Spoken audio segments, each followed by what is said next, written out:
Directa. Hace unos momentos le presentábamos en nuestro resumen internacional la crónica de la visita del presidente de Ucrania a la Casa Blanca, donde fue recibido por el presidente de Estados Unidos, Joe Biden, para hablar de las implicaciones de esta visita, las lecturas que hay que hacer en torno a estos gestos. Saludamos en la línea telefónica al maestro Miguel Alejandro Híjar Chiapa. Él es profesor investigador del Departamento de Estudios del Pacífico de la Universidad de Guadalajara. Maestro, bienvenido, buenas noches. Gracias, Belén, buenas noches.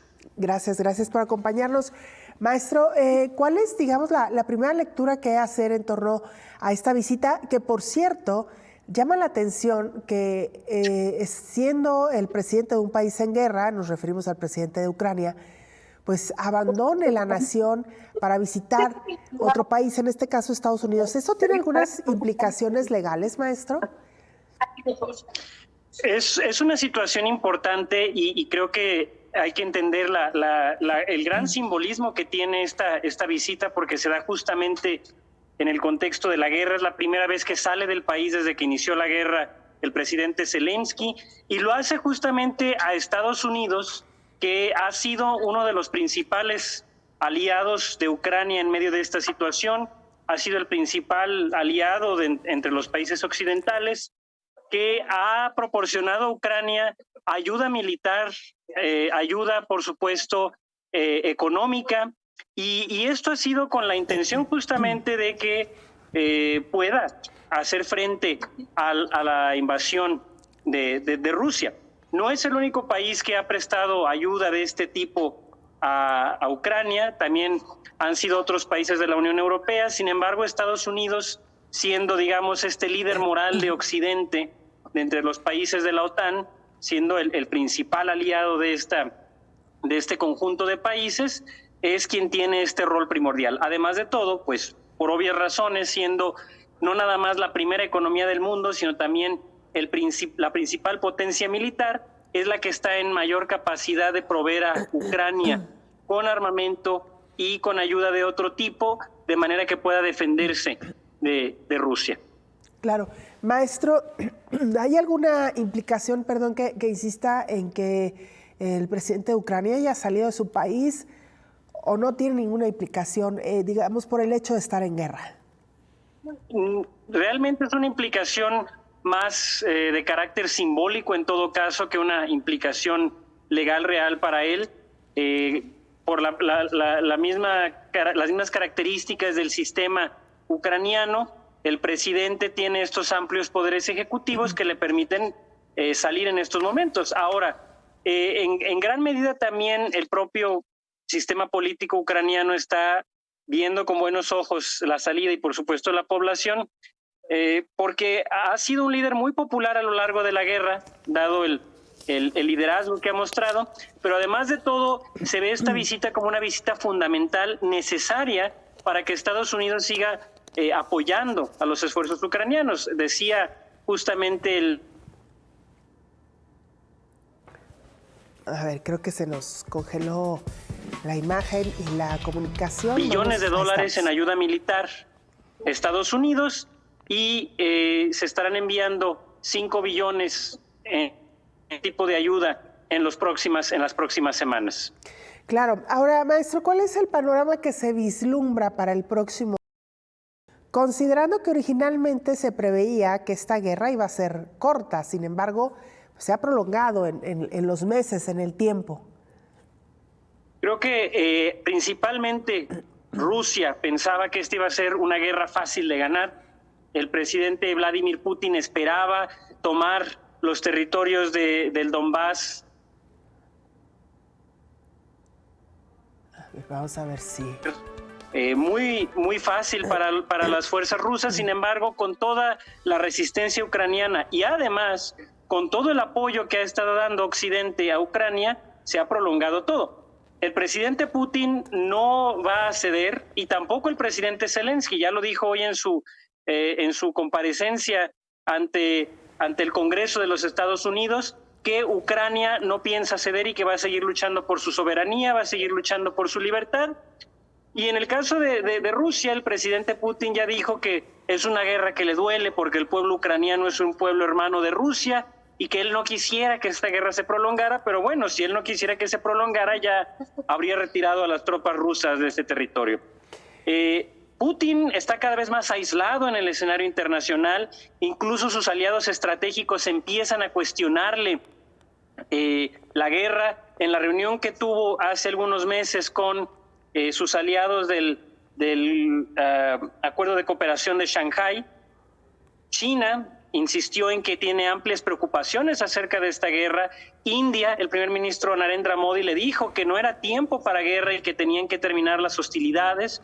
Entonces, Rusia está cada vez más presionada, el presidente Putin está cada vez más contra la pared, y mientras Ucrania siga recibiendo apoyo de exterior, va a haber un desgaste tanto de Ucrania como de Rusia, y esta guerra puede prolongarse todavía más tiempo, pero ahora que se acerca el invierno, las condiciones van a ser más difíciles, la guerra va a ser más costosa, y esto simplemente va a seguir afectando no solamente a Rusia y Ucrania, va a seguir afectando a Europa en su conjunto y a todo el mundo. En gran medida, la recesión que estamos viendo y la crisis en los costos de vida en muchos países, así como también los altos niveles de inflación a nivel mundial, son todo el resultado de esta combinación de factores que se sumaron además a la pandemia y las condiciones que ya veníamos arrastrando de la pandemia. Entonces, mientras se prolongue más la guerra, más problemas va a haber en el escenario no solamente regional, sino en el escenario global y sobre todo en la cuestión económica. Sin mencionar, obviamente, el costo humanitario que esto está teniendo con todo el desplazamiento de ciudadanos ucranianos que están teniendo que escapar hacia otros países y, por supuesto, las muertes de civiles que se están registrando como resultado de los ataques constantes de Rusia a diferentes puntos del territorio ucraniano. Claro, usted lo ha dicho ya, maestro, hay una gran presión en torno a Rusia, a su presidente. Sin embargo, también Rusia ha estado presionando de alguna manera, particularmente a la Unión Europea, que son quienes en primera instancia, o es quien en primera instancia ha apoyado a Ucrania. Lo decía usted también, el invierno empieza ya a cobrar facturas, sobre todo en esta decisión de Rusia de cerrar la llave al gas que provee principalmente a la Unión Europea. Así es una estrategia, así como los países de Occidente han utilizado las sanciones económicas a Rusia como una manera de presionar al país y debilitarla para que no pueda seguir con la invasión.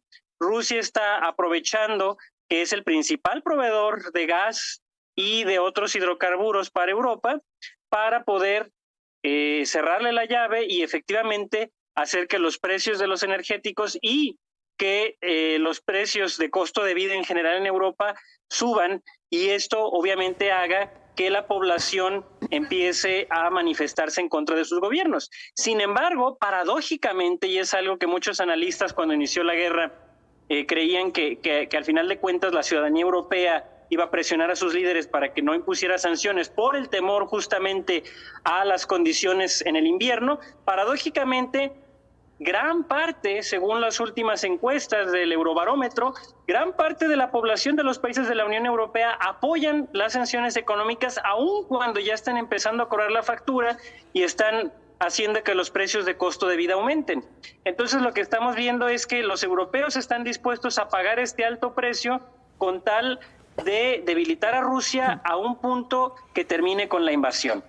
Parece ser que toda esta idea de la normatividad de la sociedad internacional, de la idea de lograr el orden y la justicia en las relaciones internacionales está importando más en este momento. Claro que apenas empieza el invierno y va a ser un invierno bastante crudo, entonces veremos si sigue siendo esta la misma opinión pública en los próximos meses, especialmente ahora en enero y febrero, pero definitivamente la ciudadanía de los países europeos va a ser la que termine sufriendo de manera más profunda estas consecuencias de corte económico. Así es, está todavía por verse lo que sucederá pues con estas presiones por ambas partes. Lo decíamos ya también y lo mencionaba usted, maestro, el hecho de que esta guerra ha provocado pues índices de inflación altos en casi todos los países discúlpeme, y también desabasto de productos que son propios de esta región, maestro. Así es. Rusia y Ucrania son países que son productores muy importantes de varios productos. Pensemos no nada más en términos, por ejemplo, de Rusia como uno de los principales proveedores de petróleo y de gas natural, también son grandes gigantes agrícolas, amplios volúmenes de la producción de trigo se dan en esta región. También son los principales productores de fertilizantes, lo cual está teniendo implicaciones no nada más para Rusia y Ucrania, sino para todo el mundo. México, por ejemplo, consume un muy amplio volumen de fertilizantes de Rusia. Entonces, esto también está afectando al campo mexicano, así como al campo de muchos otros países que son gigantes agroalimentarios, como es el caso de México, pero como también es el caso de otras economías de América Latina. Entonces, esto también se va a traducir en el desabasto de productos agroalimentarios. Esto va a generar más presiones, va a hacer que los precios de la canasta básica sigan aumentando. Entonces, es muy preocupante porque esta guerra está teniendo efectos más allá de la mera cuestión militar y la cuestión del control del territorio del este de Ucrania. Como vemos, está teniendo incluso impacto hasta en la cuestión de la provisión de alimentos a nivel mundial. Entonces, entre más rápido termine esta guerra será mejor para todo el mundo, pero bueno, tendremos que sujetarnos a las propias presiones domésticas de ambos países, a las presiones de terceros y por supuesto a la propia decisión y voluntad política de los líderes de Rusia y Ucrania, tanto del presidente Zelensky como del presidente Vladimir Putin, que creo que es quien principalmente puede ponerle fin a esta conflagración. Así es. Ay, discúlpeme, maestro. Le queremos agradecer su tiempo y sus conocimientos que tan generosamente siempre nos comparte. Muchas gracias, maestro. Un placer como siempre, Belén. Muchas gracias. Gracias. Es el maestro Miguel Ángel